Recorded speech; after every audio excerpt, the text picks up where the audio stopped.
Hi guys. Okay, so in this video, let's finally start with hypothesis testing.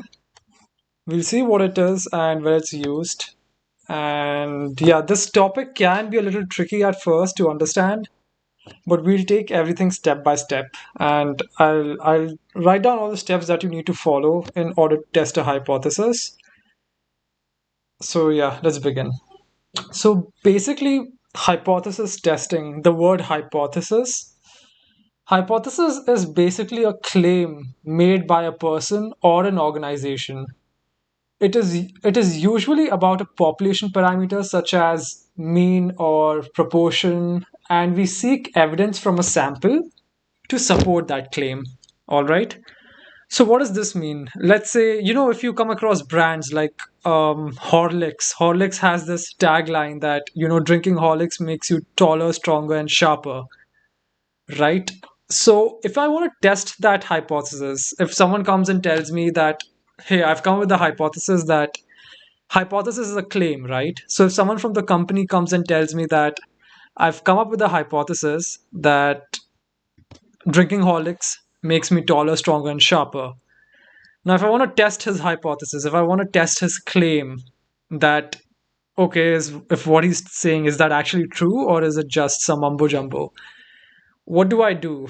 I can't actually go to everyone in the population, everyone in the country who has had Horlicks. That's practically impossible. But I can take a small sample from the population, and I can try and I can try and get my evidence from that small sample that has had Horlicks, right? I can try and get some evidence from that sample that whether the claim that Horlicks makes someone taller, stronger, and sharper is actually true or not. So that is the entire uh, that's the entire reason why we do the hypothesis testing. We want to test for an evidence or a claim. We want to test for a claim and seek evidence from the sample to support that claim. All right, that's important. We want to seek evidence from a sample to support a particular claim. So basically, hypothesis testing is a statistical process of rejecting or retaining a null hypothesis. So, hypothesis testing basically starts with two terminologies. There's something called the null hypothesis, which is written as H naught, and then there is something called the alternative hypothesis, which is written as HA. So whenever you have a claim, right? If you have a claim that drinking Horlicks makes people stronger, tall, and sharper, that claim is called the alternative hypothesis. So in this scenario, the claim would be Horlicks makes taller, stronger, and sharper. All right. That's my alternative hypothesis, which is my claim. The null hypothesis is the neutral statement, which basically means which is opposite of the alternative hypothesis. So in this case, the null hypothesis would be that doesn't work. Horlicks doesn't affect Horlicks doesn't affect the consumer. All right. So the neutral statement or the statement which is opposite to the alternative hypothesis or the claim or the statement which was unchanged. It was like however life was going on and on, right? Life was going by, and what is the statement of that life going by? That is the null hypothesis. So let's write down the steps of how to test for hypothesis, and with each step, I'll also explain the definitions that you need. And if any example needs to be given, I'll explain that as well. So the first step is to describe the hypothesis. I'll write down here. Describe the hypothesis, which is also called the claim. Okay, in words. This is known as the alternative hypothesis. This claim that I've stated is called the alternative hypothesis. And use this alternative hypothesis to describe the null hypothesis. Describe the null hypothesis. Okay, that's called H naught. So every time when you start hypothesis testing, you will have these two statements, the alternative hypothesis and the null hypothesis. Okay, this is the first step in hypothesis testing. Okay, let's see what the second step is. So the second step is to identify the test statistic. Okay, identify the test statistic to be used in testing the validity of the null hypothesis. To be used in testing the validity of the null hypothesis. Okay. The test statistic will depend on the probability distribution of the sampling distribution. The test statistic will depend on the probability distribution of the sampling distribution. Okay, so identify the test statistic. What does this mean?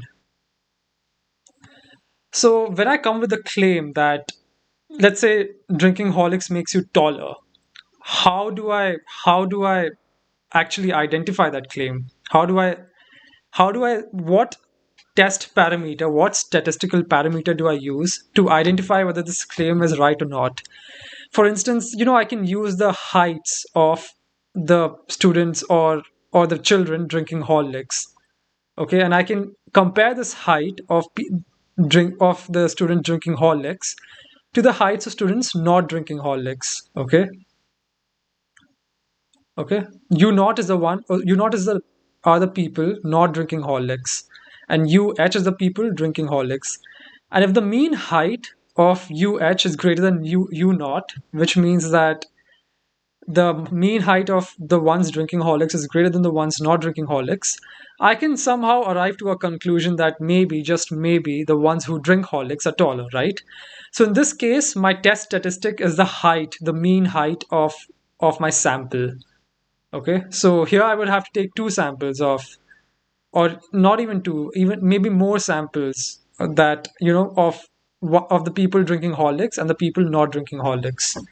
So here my test statistic becomes this, that the mean height of students is a test statistic for me.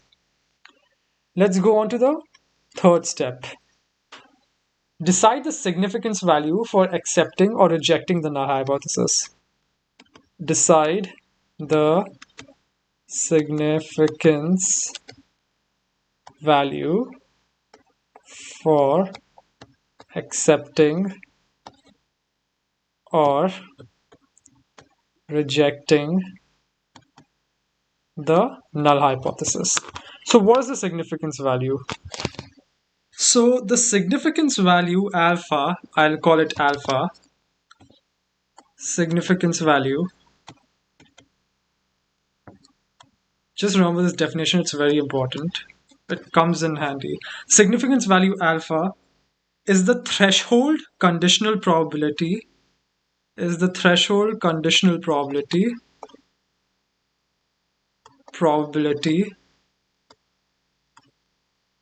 of rejecting the null hypothesis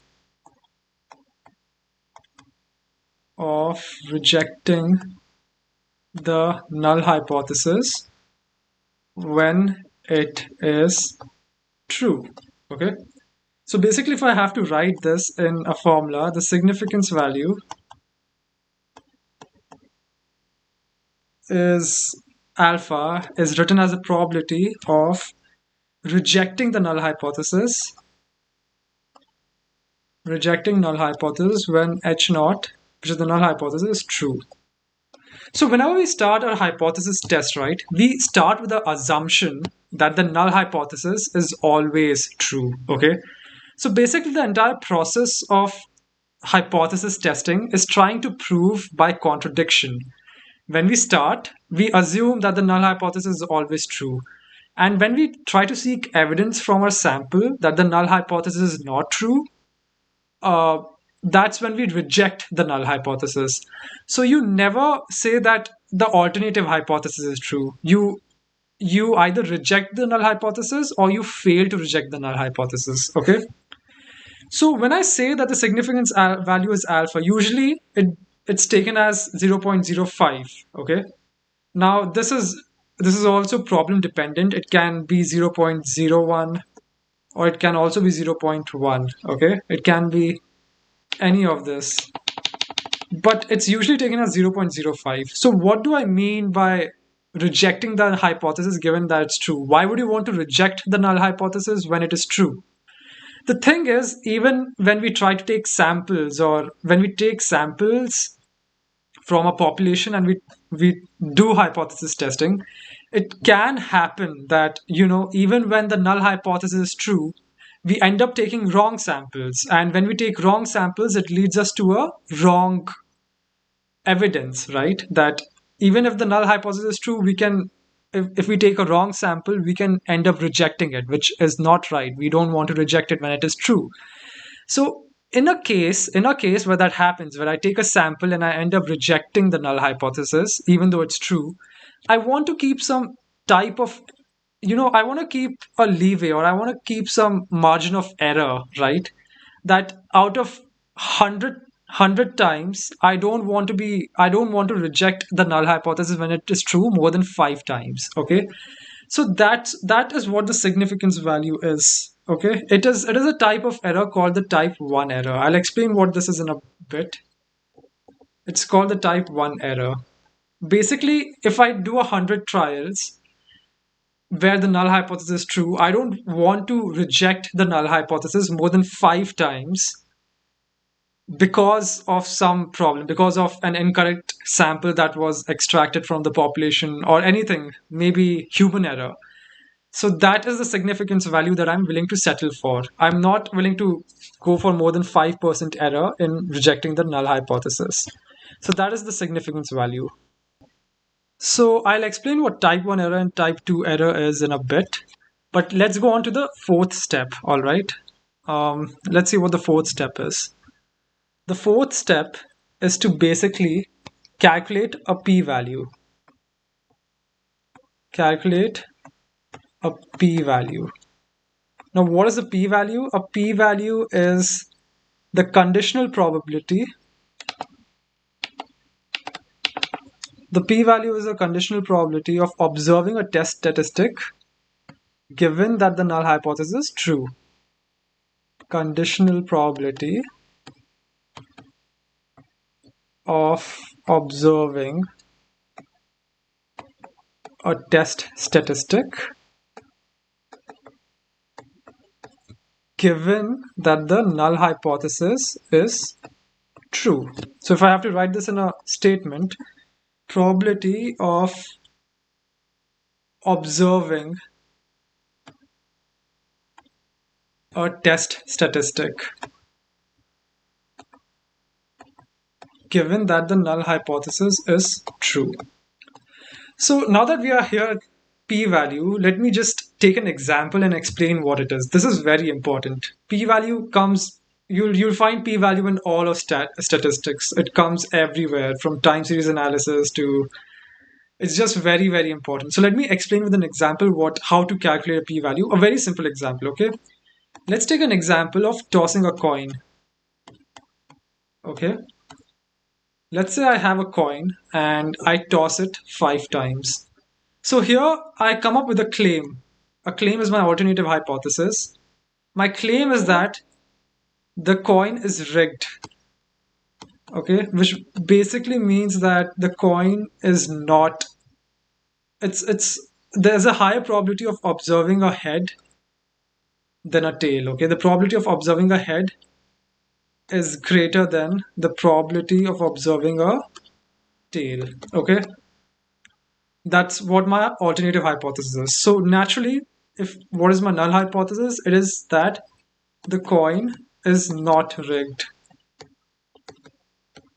That means that I have a equal probability of observing a head or a tail and a tail in a large number of trials. Okay, so let's take an example. Say that I have. Let's say that flip this coin 5 times. Okay, I flipped it 5 times, and what did I get? I got a head in the first time, got a head in the second time, I got a head in the third time, I got a head in the fourth time, I got a head in the fifth time. Let's just say, for example, I got head all 5 times. Okay, so what is the p-value? P-value is the conditional probability of observing a test statistic given that the null hypothesis is true. If I have to write this in simple terms, I'll write that p-value is the probability of the observation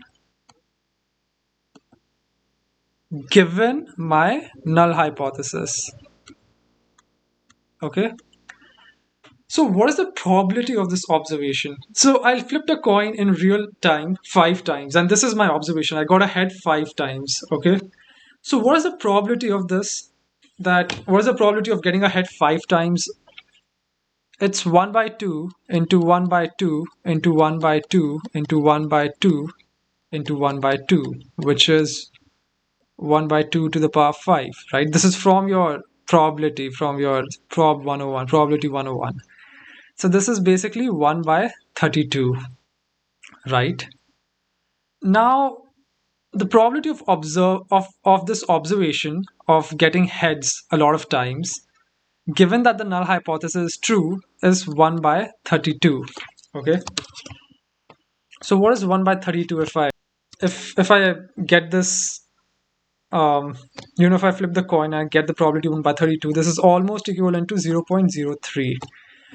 Okay, so what does this mean? That, the probability of this observation, given that my null hypothesis is true, is 0.03.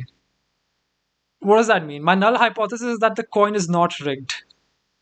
But if the coin is not rigged, the probability of observing a head consecutively on 5 throws of a coin is 0.03, which is very, very low, right?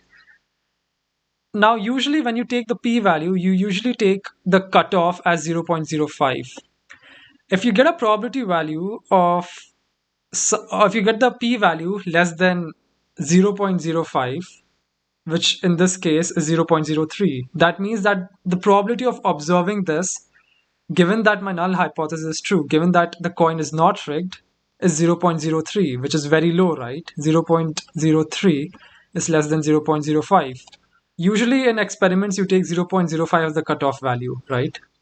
So if that's the case, if this is the case, then that can only mean one thing, that my null hypothesis is not true.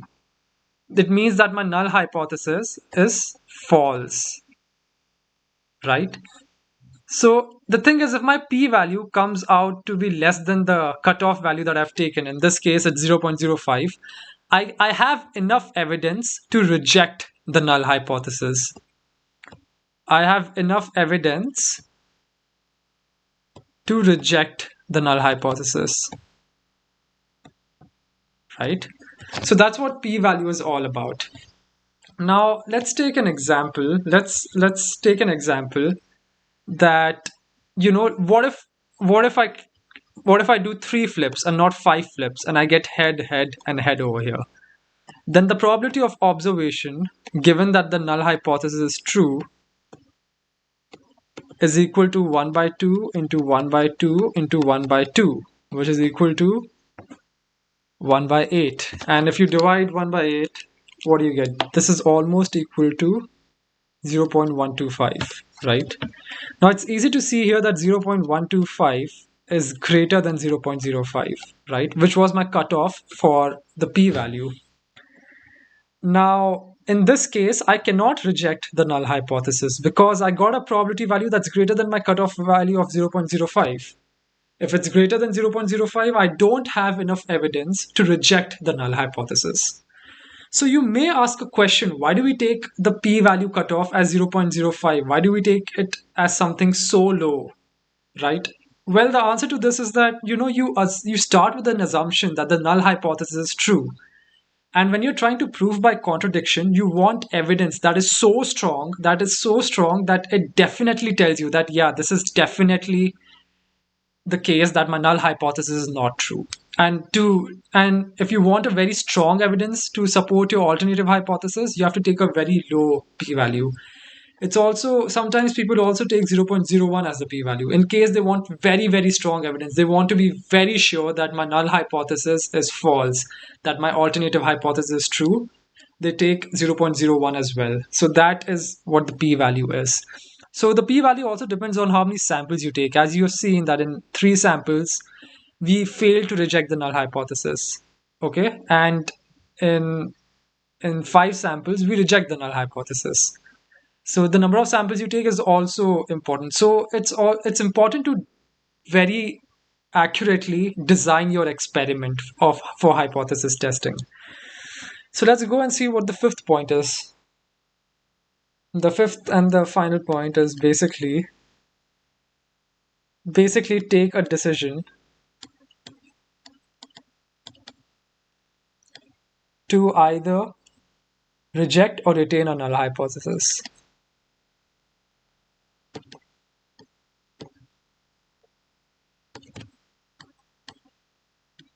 The null hypothesis S naught on p-value and significance value alpha.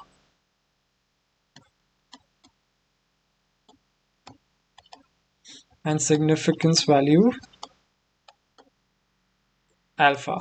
Okay, that is the last step. So the conclusion of this is that the null hypothesis is rejected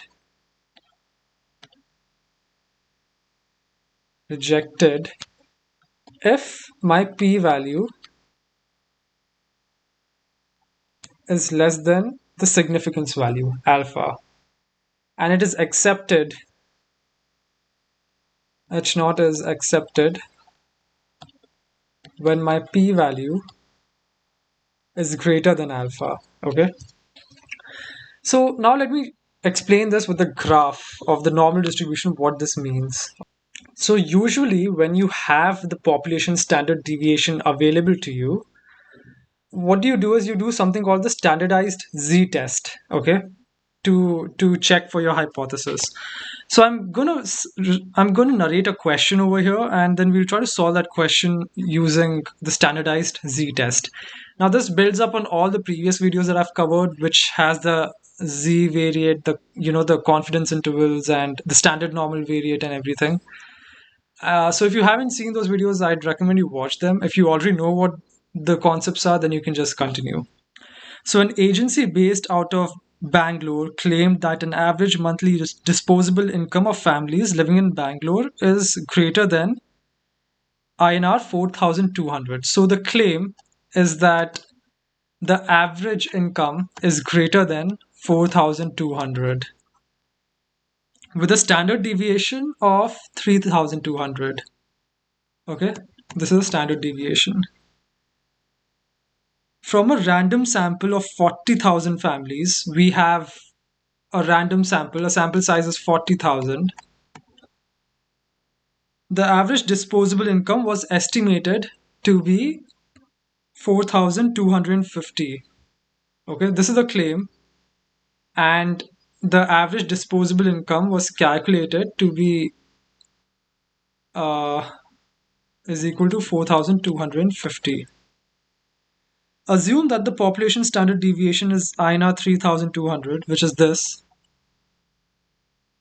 Conduct an appropriate hypothesis test at 95% confidence level, which is alpha equal to 0.05. So we saw that if alpha is equal to 0.05, the confidence interval is basically 0.95. So we want the value of alpha where this area that is covered has 95% of all my data points, right? That's what it means. 1 minus 0.05 is 95. We know this from the confidence intervals. So now how do we go about doing this? So first of all, since I've taken a sample from a population and I have the number of samples as well, I can apply the same idea behind the central limit theorem over here, right? Because I have a population, I have a sample from that population. So if I do a sampling distribution, I know that my sampling distribution mean would follow the population mean mu and the standard deviation sigma by under root n, right? This is from central limit theorem. So I have alpha over here, and this part covers 95% of my entire population. So when the null hypothesis over here, I forgot to write the null hypothesis. The null hypothesis states that the mean is less than or equal to 4,200, right? So since we know the population standard deviation, we can use the z-test. The corresponding z-statistic is given by this: x bar minus mu upon sigma upon under root n. So this is x bar is 4,250, which is my sample mean, minus my population mean, which is 4,200. That is also my test. That is also what I have to test against. Whole upon 3,200 upon under root 40,000.